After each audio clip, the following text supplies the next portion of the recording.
بسم اللہ الرحمن الرحیم۔ السلام علیکم۔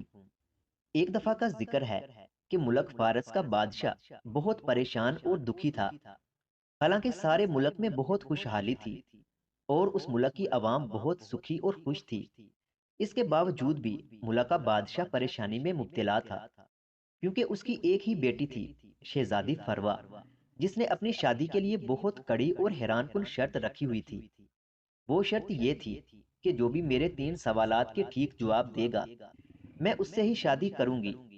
شہزادی اکلوتی اور امیر ترین ملک کے بادشاہ کی بیٹی تھی، اس لیے بہت سے ہمسایہ ملکوں کے شہزادے، امیر ترین تاجروں اور بہت زیادہ طاقتور سرداروں کے بیٹے اپنی قسمت آزمانے آئے کہ ہم ان سوالات کے جواب دے کر شہزادی سے شادی کر کے ملک کا بادشاہ بنیں گے۔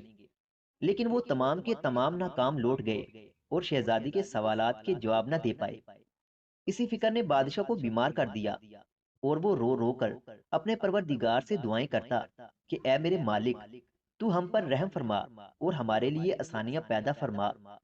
اس کے اپنے ملک میں رہنے والے ایک استاد کے بیٹے علی نے بھی اپنی قسمت آزمانے کا فیصلہ کیا اور اپنے والد کے حضور اپنی درخواست رکھی اور اجازت مانگی، تو اس کے والد نے جواب دیا کہ بیٹا دیکھو، بہت سے شہزادے اور بڑے بڑے عہدوں والے ناکام لوٹ گئے، اور اگر تم بھی کامیاب نہ ہوئے تو میرا نام خاک میں مل جائے گا، کیونکہ بادشاہ کے بہت سارے وزیر اور اس ملک کا قاضی میرے شاگرد رہ چکے ہیں، تو وہ کیا کہیں گے کہ ایک عالم اور استاد کا بیٹا ناکام ہو گیا ہے۔ تو علی نے جواب دیا کہ ابا حضور، جہاں اتنے بڑے بڑے لوگ ناکام ہو گئے، اگر میں بھی کامیاب نہ ہوا تو کیا ہوگا، لیکن میں اپنی قسمت ضرور آزماؤں گا۔ بیٹے کی ضد کے آگے اس کے باپ نے رضامندی ظاہر کر دی اور دعا کی کہ اے میرے مالک، میرے بیٹے کو کامیابی عطا کرنا اور مجھے اور میرے دیے ہوئے علم کو سرخرو کرنا۔ یہ سن کر علی بہت خوش ہوا اور خوشی خوشی اس امتحان کی تیاری کرنے لگا۔ علی کی محل میں جا کر سوالوں کے جواب دینے کی خبر پورے ملک میں پھیل گئی اور چرچا ہونے لگا کہ دیکھو، ایک عالم اور استاد کا بیٹا بھی اپنی قسمت آزمانے لگا ہے، تو کیا وہ کامیاب ہوگا یا دوسروں کی طرح ناکام لوٹے گا۔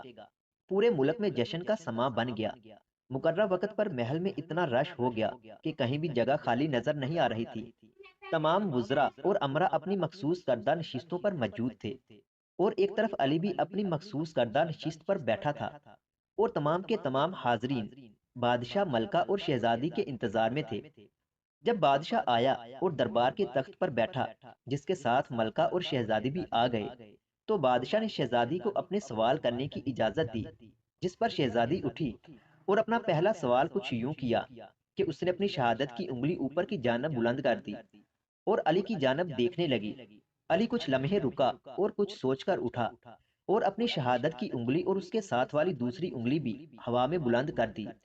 یہ دیکھ کر شہزادی مسکرائی اور والدہ کو دیکھ کر سر کو ہاں میں ہلا دیا، مطلب جواب صحیح ہے۔ تو ملکہ نے کہا کہ خوب، علی نے ٹھیک جواب دیا ہے۔ یہ سن کر حاضرین بہت خوش ہوئے اور علی کو شاباش دی۔ اب شہزادی نے دوسرے سوال کے لیے ایک تلوار منگوائی اور تلوار کو ہوا میں بہت تیزی سے چلایا۔ اس کے بعد وہ اپنی نشست پر جا کر بیٹھ گئی۔ اب تمام کے تمام لوگ حیران ہو گئے کہ یہ کیسا سوال ہے اور علی اس کا کیا جواب دے گا۔ تمام نگاہیں علی کی جانب مرکوز ہو گئیں۔ اس دوران علی کچھ دیر سوچتا رہا اور اٹھ کر اپنی جیب سے قلم کو باہر نکال کر ہوا میں لہرا دیا۔ یہ دیکھ کر شہزادی نے پھر خوشی سے اپنی والدہ کی جانب دیکھا اور ہاں میں سر ہلا دیا۔ تو ملکہ کی جانب سے بہت پرجوش اور خوشی سے بھرپور آواز آئی کہ اس نے ٹھیک جواب دیا ہے۔ یہ سن کر محل میں موجود تمام لوگوں کی جانب سے علی کو مبارک مبارک کی صدائیں سننے کو ملی، اور تمام حاضرین یہ سوچنے پر مجبور ہو گئے کہ سوال کے کیا جواب تھے، کچھ سمجھ نہیں آ رہی تھی۔ اب تیسرے سوال کی باری تھی اور سب دعائیں مانگ رہے تھے کہ اللہ پاک علی کو اس تیسرے سوال پر بھی کامیابی عطا فرما۔ تیسرے سوال کے لیے شہزادی فروا اٹھی اور بھاگتی ہوئی دربار کی سیڑھیاں اتری، اور اس طرح بھاگ کر سیڑھیاں اوپر چڑھی اور تھک کر اپنی نشست پر بیٹھ کر علی کی جانب دیکھنے لگی۔ اب تو علی کو بھی پسینہ آنے لگا اور کچھ گھبرا گیا، لیکن بڑے تحمل سے اٹھا اور سوچتے ہوئے دل پر ہاتھ رکھ دیا۔ یہ دیکھ کر شہزادی بہت خوش ہو گئی اور شرما کر وہاں سے بھاگ گئی۔ تو ملکہ نے مبارکباد کا اعلان کر دیا کہ مبارک ہو، علی نے تینوں سوالات کے جواب ٹھیک دیے ہیں۔ اور شہزادی نے علی کو پسند کر لیا ہے۔ یہ سن کر وہاں موجود لوگ بہت زیادہ خوشی کا اظہار کرنے لگے اور ساتھ ساتھ رازدارانہ سوالوں کے رازدارانہ جوابات کو سمجھنے کو بے قرار تھے۔ یہی حال بادشاہ کا بھی تھا، تو اس نے علی کو بلایا اور مبارکباد دیتے ہوئے پوچھا کہ اب بتاؤ کہ شہزادی نے کیا پوچھا اور تم نے کیا جواب دیا؟ تو علی نے یوں تفصیل سے جواب دیا کہ بادشاہ سلامت، شہزادی کا پہلا سوال شہادت کی انگلی ہوا میں بلند کر کے یہ پوچھا تھا کہ کیا تم اللہ کی وحدانیت پر یقین رکھتے ہو؟ تو میں نے جواب میں شہادت کی انگلی کے ساتھ دوسری انگلی کو بلند کر کے جواب دیا کہ ہاں، میں اللہ اور اس کے رسول پر یقین رکھتا ہوں، اللہ تعالیٰ کو اپنا پروردگار ماننے کے ساتھ ساتھ اس کے بھیجے ہوئے آخری نبی پر یقین رکھتا ہوں۔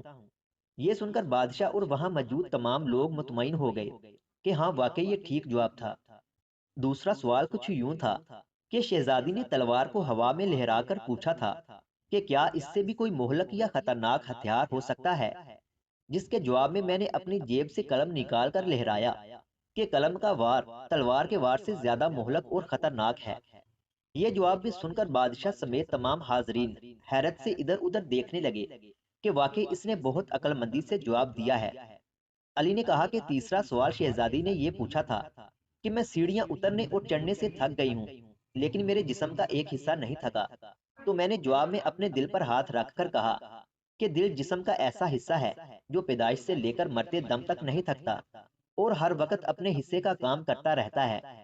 یہ سن کر بادشاہ نے بڑے دربار میں اعلان کیا کہ اے لوگوں، گواہ رہنا، میں نے حقدار کو اس کا حق ادا کر دیا ہے اور میں نے اپنی جان سے زیادہ عزیز بیٹی کو ایسے شخص کے حوالے کر رہا ہوں جس کے پاس وہ دولت ہے جسے کوئی بھی ختم نہیں کر سکتا۔ جتنا چاہے اس دولت کو استعمال کرے، کم ہونے کے بجائے یہ دولت بڑھتی جائے گی، اور وہ دولت علم ہے جسے کوئی چھین بھی نہیں سکتا اور لوٹ بھی نہیں سکتا۔ اس لیے میں اپنی شہزادی کی شادی علی سے کرنے کا اعلان کرتا ہوں۔ دوستو، واقعی علی کی دولت ایسی دولت ہے جسے جتنا بھی بانٹو وہ کم ہونے کے بجائے بڑھتی رہتی ہے۔ اس لیے آپ سب سے التماس ہے کہ یہ دولت اکٹھی کرو اپنے لیے اور اپنی آنے والی نسلوں کے لیے۔ مزید اس طرح کی ویڈیوز دیکھنے کے لیے ہمارے یوٹیوب چینل میٹھی وائس کو سبسکرائب کریں۔